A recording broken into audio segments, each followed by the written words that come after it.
From January to June of this year, there were 181 shootings in Toronto, up 20% from the same period of time in 2017. And there's been 234 victims, up 4% from last year as well. Now, the flow of guns into our streets has been plaguing authorities for decades.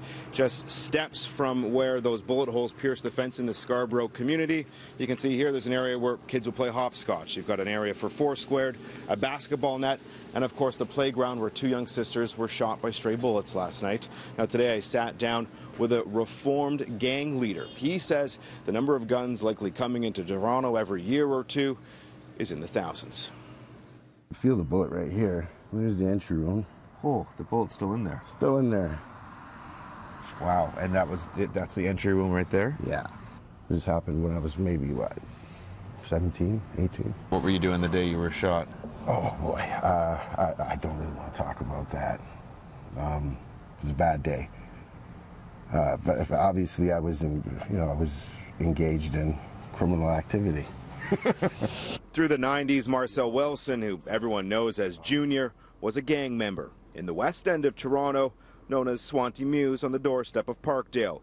He rose to be a top-level leader with a crew known as the Looney Tunes. In the 2000s, he worked for organized crime syndicates that to this day he will not name.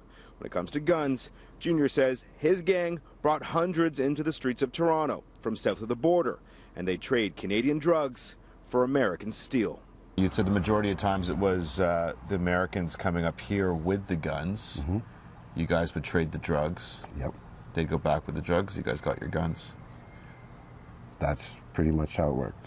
Similar still today? I would say so. How else would it work? In the first 3 months of 2018, 132 handguns were seized on the streets of Toronto, up 65% from the same time last year. Police also pulled 121 shotguns and rifles off the streets, up 41% from 2017.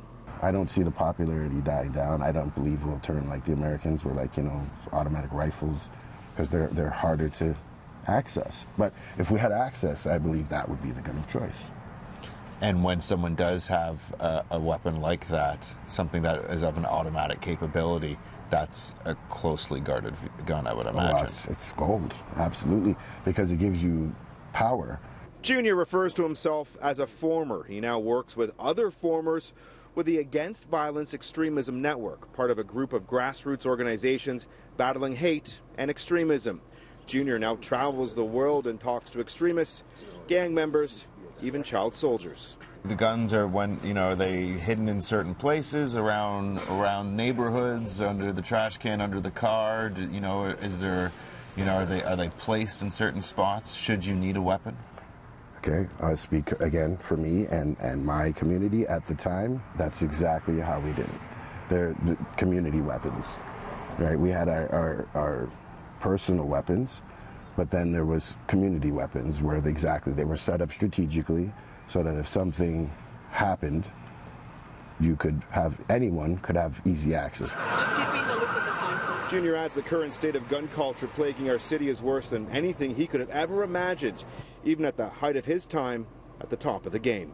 A lot of the work I do now is based on trying to redeem retribution of some of that, of some of my responsibility in what's happening now. I feel personally responsible for some of it.